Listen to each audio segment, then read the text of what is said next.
ஊடக நண்பர்களுக்கு வணக்கம். பாட்டாளி மக்கள் கட்சியினுடைய தலைவராக மருத்துவர் அன்புமணி ராமதாஸ் அவர்கள் 2026 ஆகஸ்ட் 1ஆம் தேதி வரை தேர்தல் ஆணையம் பதவியை கால நீட்டிப்பு செய்து அதற்கான ஒப்புதலை வழங்கிய கடிதத்தை நேற்று பாட்டாளி மக்கள் கட்சியினுடைய தலைமை அலுவலகமான இந்த இடத்தில் நேற்று வெளியிட்டோம். அந்த தகவல் தமிழ்நாடு முழுவதும் ஊடகங்கள் மூலமாக மிகப்பெரிய அளவில் செய்தியாக சென்றது. பாட்டாளி மக்கள் கட்சியினுடைய தொண்டர்கள் தமிழகம் முழுவதும் வெடிவெடித்து இனிப்புகள் கொடுத்து அதை கொண்டாடி மகிழ்ந்தார்கள். ஏற்பட்ட பிரச்சனையின் காரணமாக கட்சியினுடைய எதிர்காலம் பாதிக்கப்பட்டு விடுமோ, கட்சி உடைந்து விடுமோ என்ற பயத்தில் இருந்த பாட்டாளி மக்கள் கட்சியினருக்கு அவர்கள் வயிற்றில் பால் வார்த்ததை போன்று நேற்றைய அறிவிப்பு வந்ததாக மருத்துவர் அன்புமணி ராமதாஸ் அவர்களிடமும் கட்சியினுடைய தலைமை அலுவலகத்திலும் தொடர்ந்து பல்வேறு அழைப்புகள் வந்த வண்ணமே இருந்தது. நாங்கள் இப்பொழுதுதான் நிம்மதியாக இருக்கிறோம், மகிழ்ச்சியாக இருக்கிறோம் என்று அவர்கள் சொன்னார். இந்த அறிவிப்பு வெளிவந்த உடனேயே மருத்துவர் ஐயா அவர்கள் பின்னால் இருக்கக்கூடிய பூசாரிகளுக்கு பதட்டம் ஏற்பட்டுவிட்டது.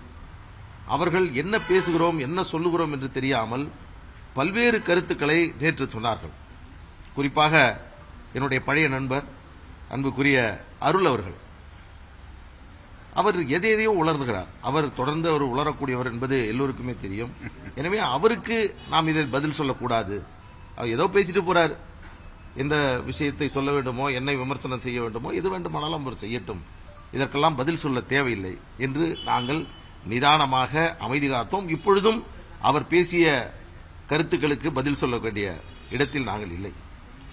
ஆனால் அதே வேளையில் இன்றைக்கு கட்சியினுடைய கௌரவ தலைவராக இருக்கக்கூடிய மரியாதைக்குரிய தியாகச்சம்மல் திரு ஜி.கே. மணி அவர்கள் இன்று தைலாபுரம் தோட்டத்தில் பத்திரிகையாளர்களை சந்தித்து அவர் சில செய்திகளை வெளியிட்டிருக்கிறார். மரியாதைக்குரிய கௌரவ தலைவர் அவர்கள் பாட்டாளி மக்கள் கட்சியில் 25 ஆண்டுகளுக்கு மேலாக கட்சியினுடைய தலைவராக இருந்தவர். அவர் இன்றைக்கு சொல்லியிருக்கக்கூடிய செய்திகள் அதன் தொடர்பாக விளக்கத்தை தெரியப்படுத்த வேண்டும். ஏனென்றால் அவர் சொல்லுகிறார் என்று சொன்னால் நாளை அவர் சொன்னதாக நீங்கள் அதை பதிவு செய்வீர்கள், செய்தியாக வெளியிடுவீர்கள். அதில் உள்ள விஷயங்களை உங்களுக்கு தெளிவுபடுத்த வேண்டும் என்பதற்காக இப்பொழுது அவசரமாக இந்த சந்திப்பை ஏற்பாடு செய்திருக்கிறோம். மரியாதைக்குரிய கௌரவ தலைவர் அவர் சொன்ன விஷயங்கள் நிறைய பேசியிருக்காரு. அதுல மிக முக்கியமா அவர் சொன்னது, முகவரி மோசடி திடீரென்று நேற்றைக்குத்தான் நாங்கள் பார்த்தோம்.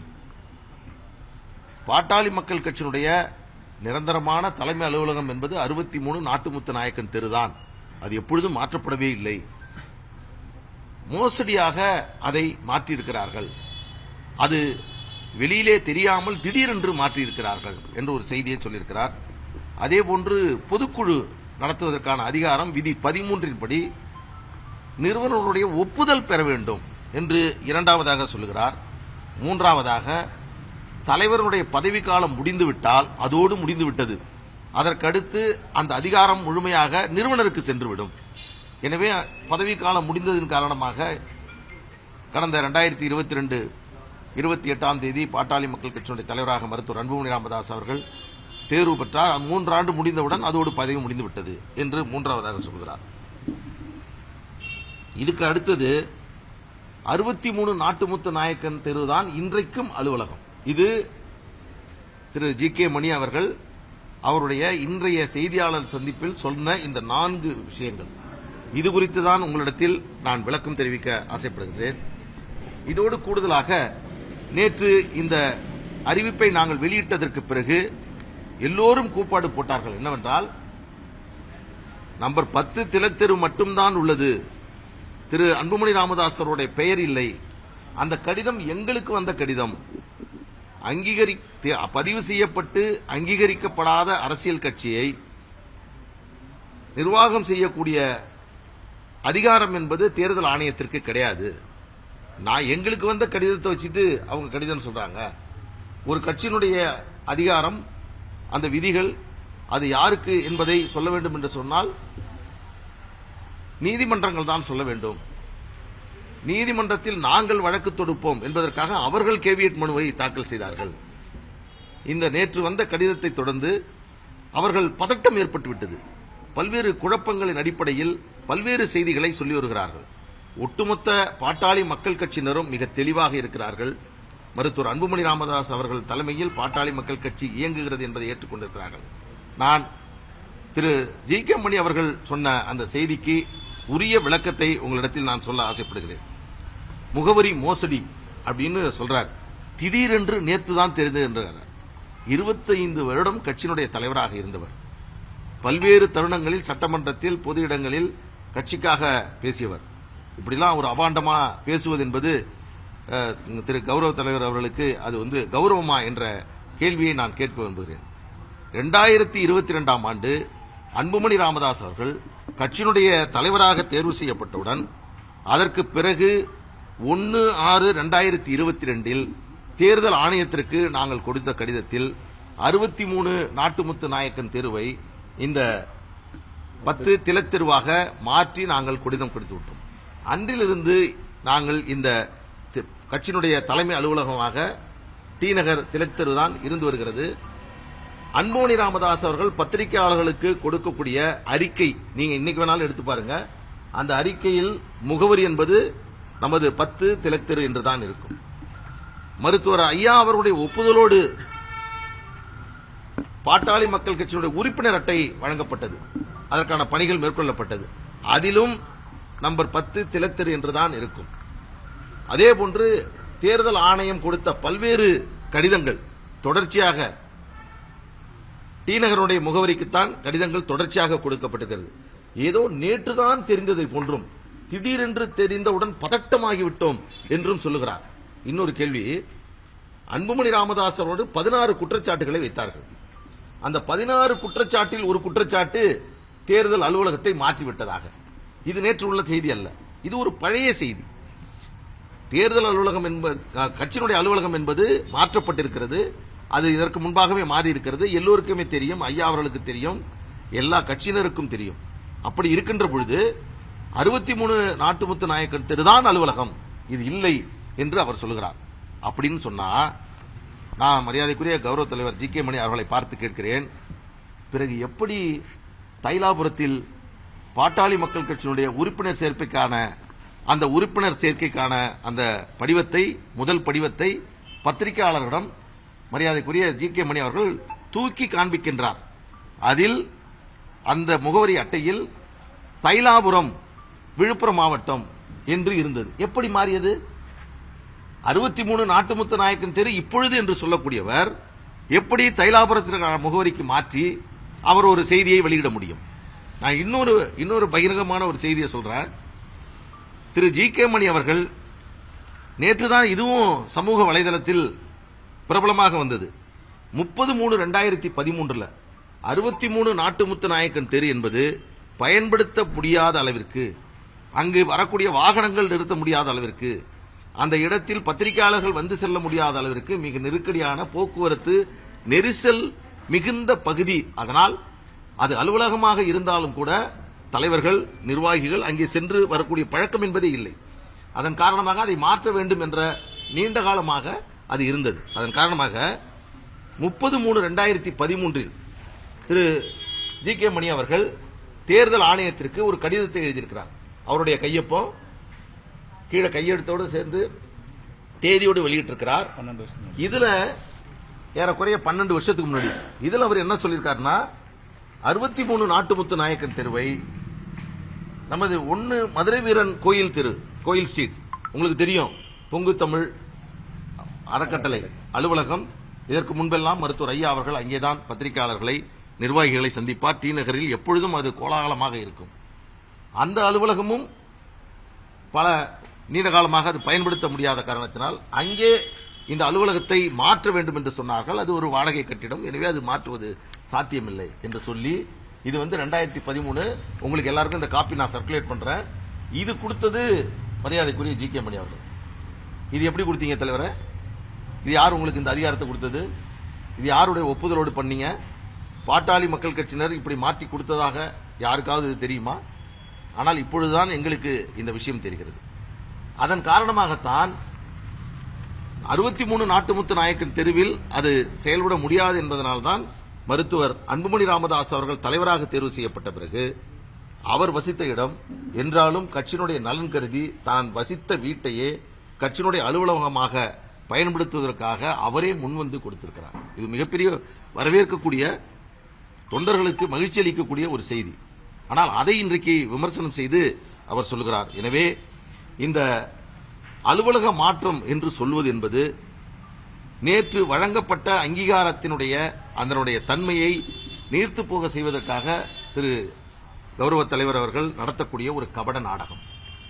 இது பாட்டாளி மக்கள் கட்சியினர் இதற்கு அவர்கள் ஒருபோதும் இதற்கு ஆளாகிவிட மாட்டார்கள். அதே போன்று பொதுக்குழு நடத்துறதுக்கு விதி 13 படி மிக முக்கியமானது. 13 படி பொதுக்குழு நடத்த வேண்டும் என்று சொன்னால் நிறுவனுடைய ஒப்புதல் பெற வேண்டும் என்று சொல்லுகிறார். விதி 13 என்கிட்டே கையில் இருக்குது. விதி 13 படி ஒப்புதல் பெற வேண்டும் என்பது அல்ல, நிறுவனர் அழைக்கப்பட்டு அவரது வழிகாட்டுதலின் அடிப்படையில் கூட்டங்கள் நடத்தப்பட வேண்டும். நாங்கள் கடந்த ஆகஸ்ட் மாதம் 9ஆம் தேதி மகாபலிபுரத்தில் பொதுக்குழு நடத்துவதற்கான அறிவிப்பை வெளியிட்டோம். மருத்துவர் ஐயா அவர்களுக்கு நாங்கள் வெளிப்படையாகவே அறிவிப்பை வெளியிட்டோம். மின்னஞ்சல் மூலமாகவும் தபால் மூலமாகவும் மருத்துவர் ஐயா அவர்களுக்கு கூட்டம் நடப்பதை தெரிவித்தோம். அதற்கடுத்து நேரடியாக ஒரு நபரின் மூலமாக தைலாபுரம் தோட்டத்தில் அந்த கடிதம் என்பது கொடுக்கப்பட்டது. பொதுக்குழுவில் மருத்துவர் ஐயா அவர்களுக்காக ஒரு இருக்கை அங்கே அமைக்கப்பட்டது. அவர் வர வேண்டும், அவருடைய ஆலோசனை பெற வேண்டும் என்ற அடிப்படையில். ஆனால் பொதுக்குழுவிற்கு முன்பாகவோ பொதுக்குழு முடிந்த பிறகோ எனக்கு அப்படி ஒரு அழைப்பு அனுப்பப்படாமலேயே இந்த பொதுக்குழு நடத்தப்பட்டது என்று ஒரு நாள் கூட சொன்னதில்லை மருத்துவர் ஐயா அவர்கள். அவர் அப்படி சொல்ல மாட்டார், அவருக்கு நன்றாக தெரியும். ஆனால் அவருடைய ஒப்புதல் இல்லாமல் என்று மரியாதைக்குரிய ஜி.கே. மணி அவர்கள், எங்கே இந்த ஒப்புதல் என்பது இதில் இருக்குது? 25 ஆண்டுகளாக கட்சியினுடைய தலைவராக இருந்த பாட்டாளி மக்கள் கட்சியினுடைய நோக்கத்தை, கொள்கைகளை பல்வேறு தளங்களில் பேசியவர் இப்படி ஒரு அவதூறா, இப்படி ஒரு தவறான செய்தியை சொல்லலாமா? இது உங்களுடைய அரசியல், இவனுடைய வாழ்க்கைக்கு கண்ணியமானதா? இந்த கேள்வியை நான் தயவு செய்து அவரிடம் கேட்க ஆசைப்படுகிறேன். அவர் மீது எனக்கு பெரிய மரியாதை உண்டு எப்பொழுதுமே. ஆனால் இவர் சொல்லியிருக்கக்கூடிய செய்தி இந்த விதி 13க்கு எதிரானது என்று சொல்கிறார். அதற்கு அடுத்தது இன்னொரு மிக முக்கியமானது, பதவிக்காலம் முடிந்துவிட்டால் தலைவர் பதவியினுடைய பதவி முடிந்துவிடும். இதுவும் அவர் தான் சொல்றார். நான் இந்த நேரத்தில் இதையும் நான் தெளிவுபடுத்த விரும்புகிறேன். 25 ஆண்டுகள் கட்சியினுடைய தலைவராக இருந்தவர் மரியாதைக்குரிய ஜி.கே. மணி அவர்கள் 2022ஆம் ஆண்டு தான் அவர் கௌரவ தலைவராக மாற்றப்பட்டு மரியாதைக்குரிய மருத்துவர் அன்புமணி ராமதாஸ் அவர்கள் தலைவராக பொறுப்பேற்றார். அதுவரையில் 3 ஆண்டுகளுக்கு ஒரு முறை அந்த காலம் முடிந்துவிட்டால் பதவி போய்விடும், மருத்துவர் ஐயாவிற்கு நேரடியாக சென்றுவிடும் என்று சொல்லக்கூடியவர் எத்தனை முறை தலைவருடைய பதவி காலங்கள் முடிந்தும் தொடர்ச்சியாக அவர் தலைவராகவே செயல்பட்டார். மறுக்க முடியுமா? எப்பொழுது 3 ஆண்டு முடிந்தவுடன் உடனடியாக அது மாறிவிடும், ஐயாவிற்கு சென்றுவிடும் என்று சொல்கிறேன். நான் சொல்றேன், இந்த பைலா நான் கையில் வச்சிருக்கேன். 3 ஆண்டுகள் முடிந்து விட்டால் அது மீண்டும் மருத்துவர் ஐயா நிறுவனருடைய கைக்கு சென்றுவிடும் என்று இந்த பைலாவில் எந்த இடத்துல இருக்கு? அதாவது தலைவர், செயலாளர், பொருளாளர் சாதாரணமாக 3 ஆண்டுகளுக்கு ஒரு முறை இயல்பாக கேஷுவலா நார்மலி ஒன்ஸ் இன் 3 இயர்ஸ் அது நடத்த முடியலன்னா அதற்கு அடுத்து நடத்தப்படுகின்ற காலம் வரை அவர் தலைவராக தொடர முடியும். இதுதான் விதி. தலைவர் ஜி.கே. மணி அவர்கள் இதே போன்று பல முறை இருந்தும் நடத்த முடியவில்லை, நான் தொடர்கிறேன் என்று வெறும் கடிதத்தை மட்டுமே தேர்தல் ஆணையத்திற்கு பல முறை அனுப்பியிருக்கிறார். அதில் என்றைக்குமே பிரச்சனை என்பது எழுந்ததில்லை. ஆனால் முடிந்தவுடன் போயிடுச்சுன்றார். முடிந்தவுடன் ஐயா அவர்களுக்கு மாறிவிட்டது, எனவே ஐயா அவர்கள் தலைவராக செயல்படுகிறார். நான் கேட்கிறேன், இப்போ இந்த ஒரு மாதத்திற்கு முன்பு வரை என்றைக்காவது ஒரு நாள் தலைவராக தலைவருடைய பணியை, தலைவருடைய செயல்பாடுகளை, தலைவருடைய நிர்வாக பணிகளை மருத்துவர் ஐயா அவர்கள் மேற்கொண்டதாக சரித்திரம் இருக்கிறதா? இல்லை. அந்த விதிகள் உருவாக்குகின்ற பொழுது மிக தெளிவாக உருவாகியிருக்கிறார்கள். நிர்வாக பணிகள் என்பது தலைவர், செயலாளர், பொருளாளர் 3 பேர் மட்டும்தான் செய்ய முடியும். அதை மீறி செய்வதற்கு கூடாது என்பதை அவர்கள் தெளிவுபடுத்தியிருக்கிறார்கள். அதற்கு அடுத்தது 63 நாட்டுமுத்து நாயக்கன் என்பதும் பதவிக்காலம் முடிந்துவிட்டது என்பதும் இன்றைக்கு கடிதம் எங்களுக்கு வந்ததுன்னு சொல்றாங்க. நான் இப்ப கேட்கிறேன், நேற்று கூட எல்லாரும் கேட்டாங்க. கடந்த மாதம் 9ஆம் தேதி எங்களுடைய பொதுக்குழு மகாபலிபுரத்தில் நடைபெற்றது. அதில் தான் நாங்கள் ஆகஸ்ட் மாதம் 2026 வரை பதவி காலத்தை நீட்டித்து தீர்மானம் நிறைவேற்றினோம். உங்களுக்கும் நன்றாக தெரியும். அதனை அடிப்படையாக வைத்துதான் அடுத்த நாளே 10ஆம் தேதி ஆகஸ்ட் மாதம் நாங்கள் தேர்தல் ஆணையத்திற்கு கடிதத்தை எழுதி பதவி நீட்டிப்பு வழங்க வேண்டும் என்று சொன்னோம். அதற்கு அடுத்து 11ஆம் தேதி சில விளக்கங்களை கூடுதலாகவும் கொடுத்தோம். இந்த இரண்டை அடிப்படையாக வைத்துதான் நேற்று நான் வெளியிட்ட அந்த கடிதத்தில் கால நீட்டிப்பு ஆகஸ்ட் வரை என்பது வழங்கப்பட்டிருக்கிறது. இப்ப அவங்க சொல்றாங்க ரொம்ப குழந்தைத்தனமா இருக்குது. அவர் சொல்வதில் ஒரு அடிப்படை கொஞ்சம் கூட ஒரு ஒரு பேசிக் ஒரு ஒரு ஃபேக்ட்ஸ் இல்லாமே சொல்றாங்க. என்னன்னா அது எங்களுக்கு கொடுத்த கடிதம், எங்களுக்கு வர வேண்டிய கடிதத்தை மாத்தி தைலாபுரத்துக்கு வர வேண்டியது நம்பர் 10 திலகத்திற்கு போயிடுச்சு அப்படின்னு சொல்றாங்க. நான் கேட்கிறேன், என்றைக்கு நீங்கள் பதவி நீட்டிப்பு கொடுங்க என்று நீங்கள் தீர்மானம் போட்டீங்க? உங்களுடைய பொதுக்குழு என்பது ஆகஸ்ட் மாதம் 17ஆம் தேதி.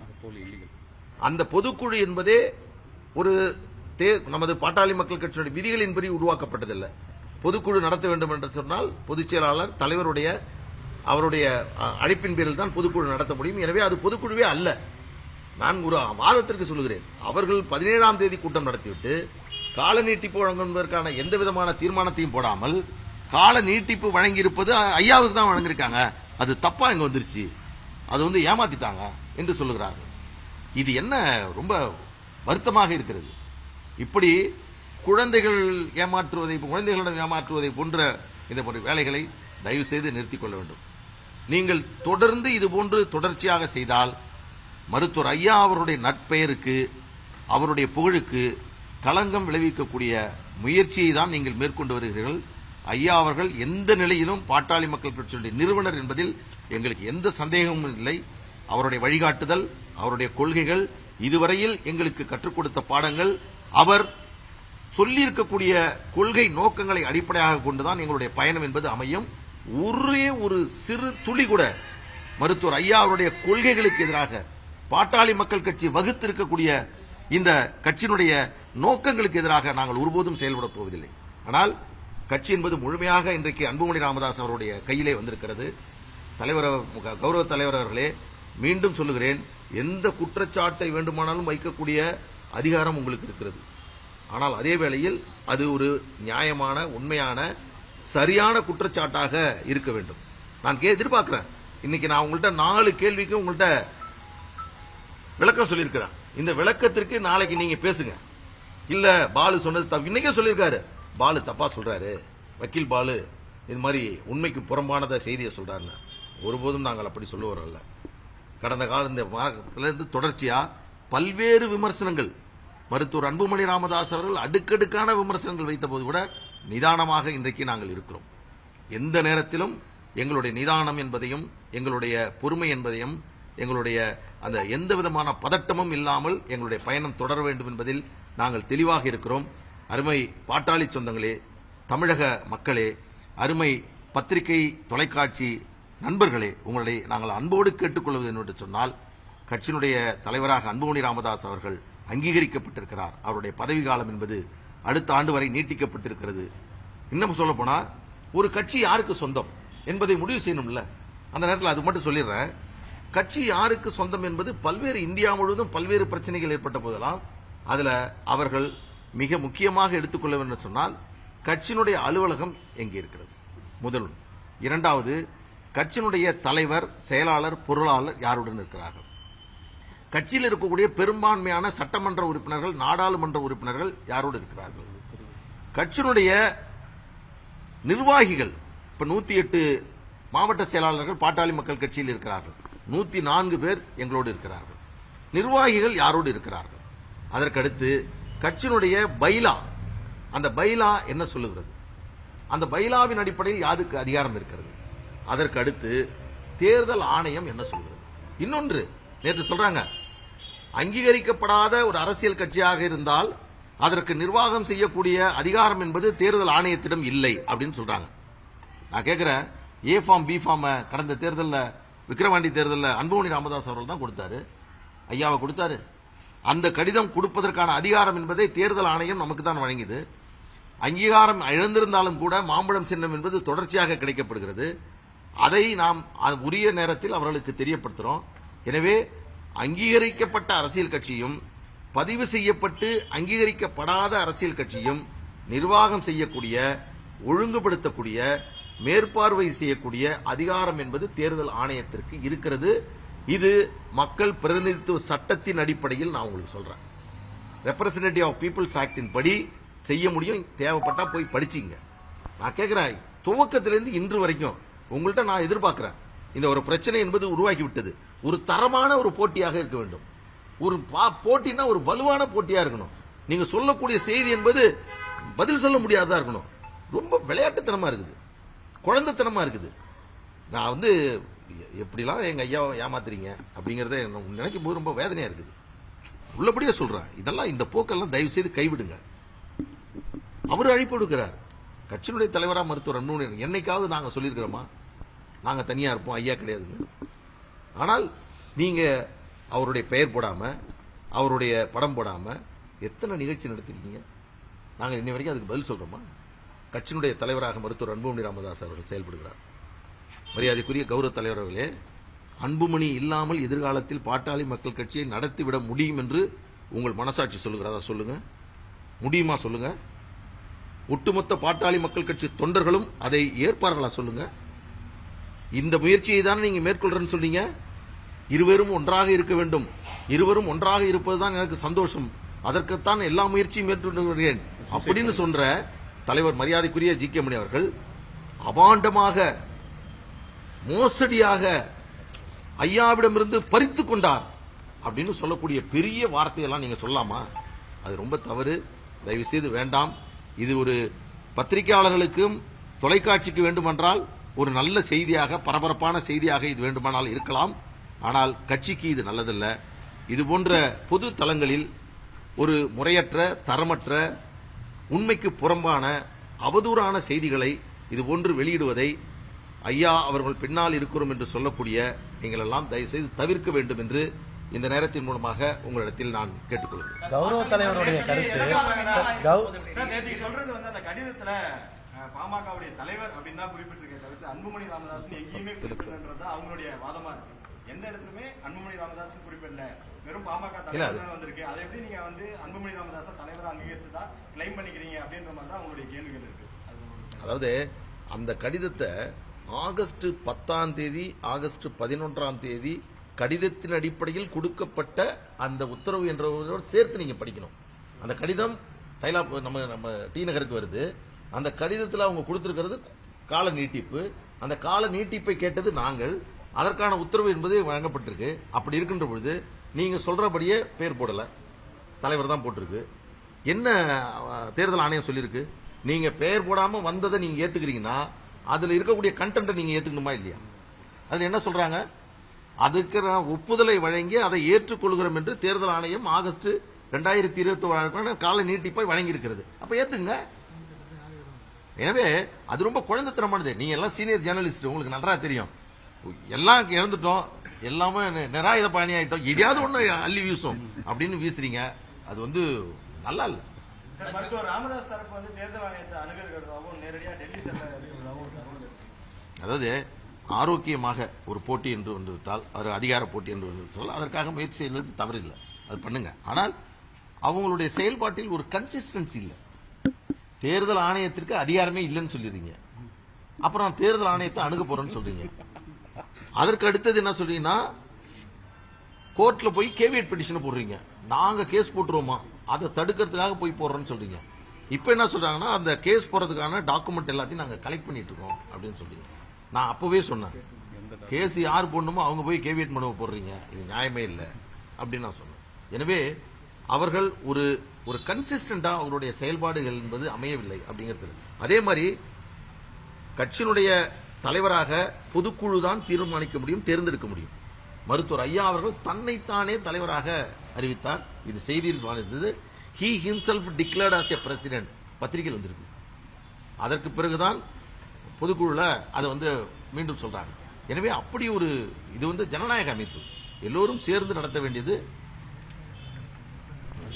இன்னொன்னு, நாங்க வந்து ஏறக்குறைய ஒவ்வொரு இந்த விஷயம் தொடர்பாக தேர்தல் ஆணையத்திற்கு உரிய விதத்தில் நாங்கள் சொல்லியிருக்கோம். எங்களுக்கு இந்த அறிவிப்பு, எங்களுக்கு மாம்பழம் சின்னம் கொடுத்துருக்காங்க. மாம்பழம் சின்னம் கொடுத்ததுக்கான அறிவிப்பு வந்திருக்கிறது. கட்சி தலைவர், செயலாளர், பொருளாளர் கால் நீட்டிப்புக்கான அறிவிப்பு வந்திருக்கிறது. இதுவரையில் அவங்க வந்து ஒரு 7-8 கடிதங்கள் அவர்கள் தரப்பிலிருந்து கொடுக்கப்பட்டதாக சொல்லப்படுகிறது. ஏதாவது ஒரு ரிப்ளை, ஒரு அக்னாலஜ்மெண்ட், ஒரு ஏடி கார்டு அவங்களுக்கு வந்திருக்கா? இதுதான் நீங்கள் கவனிக்கப்பட வேண்டியது. எனவே அவர்கள் தேர்தல் ஆணையம் என்பது ஒரு மிகப்பெரிய ஒரு ஆணையம். இந்தியா முழுவதும் இருக்கக்கூடிய அரசியல் கட்சிகளை மக்கள் பிரதிநிதித்துவ சட்டத்தின் அடிப்படையில் செயல்படுத்தக்கூடிய அதிகாரத்தில் இருப்போம். யார் வேணாலும் கடிதம் கொடுக்கலாம். ஆனால் அதில் ஆனால் அதே வேளையில் அவர்கள் சொன்ன செய்திகள், வைத்த குற்றச்சாட்டுகள், அவர்கள் வைத்த விமர்சனங்கள் அது ஒரு முறையானதாக இருக்கிறதா என்று சொன்னால் இல்லை. எனவே உங்கள் மூலமாக நான் மீண்டும் தெளிவுபடுத்துகிறேன்.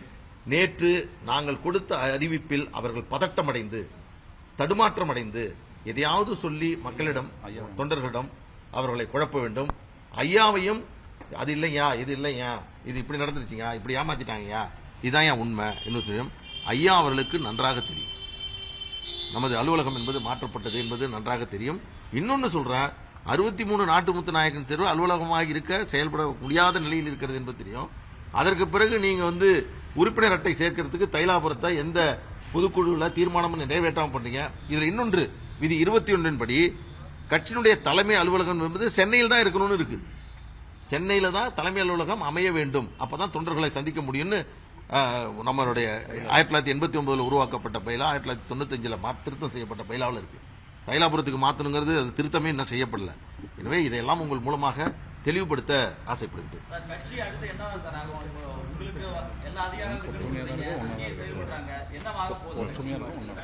என்னங்க கட்சி இப்போ உங்களுக்கு அதிகாரம் தேர்தல் ஆணையம் கொடுத்ததா சொல்றீங்க, அந்த பக்கம் ராமதாஸ் அவர்கள் அதே இதுல இருக்காங்க, என்னவாக போகுது கட்சியோட? இதுல ஒன்னும் ஆகுதுங்க. ஏன்னா இப்ப எல்லாருமே ரொம்ப பெருசா எதிர்பார்த்தது யார் வந்து சின்னத்துக்கான அதிகாரம், கடிதம் கொடுக்கக்கூடிய அதிகாரம் யாருக்கு இருக்கு, ஏ ஃபார்ம் பி ஃபார்ம் யாருக்கு கொடுக்க முடியும்னு சொல்றது. இதை பாருங்க, இப்ப கூட இப்பதான் கொண்டு வந்து கொடுக்குறாங்க. இது வந்து தேர்தல் நேற்று நான் உங்கள்கிட்ட காமிச்சது டெல்லியில இருந்து எங்களுக்கு வந்தது. அதுல கடைசியா ஒரு லைன்ல என்ன சொல்றாங்கன்னா, copy to chief electoral officer Tamil Nadu with request to deliver the letter at the above mentioned address under proper acknowledgement and date அப்படின்னு அவருக்கு அனுப்பின கடிதத்தை சிஇஓ எங்களுக்கு இன்னைக்கு கைக்கு வந்திருக்கு, இவருடைய கையில இருந்து. அப்போ முறையா நடந்துட்டு இருக்குங்க. இதுல எந்த குழப்பமும் இல்லை. இதனுடைய தேர்தல் ஆணையத்தினுடைய அலுவலகங்களில் இருக்கக்கூடிய கோப்புகளில் இருந்து வரக்கூடிய கடிதம் இதுதான் முறையானது. எனவே இதை தெளிவுபடுத்த வேண்டும் என்பதற்காக தான் இந்த சந்திப்பு. நன்றி, வணக்கம்.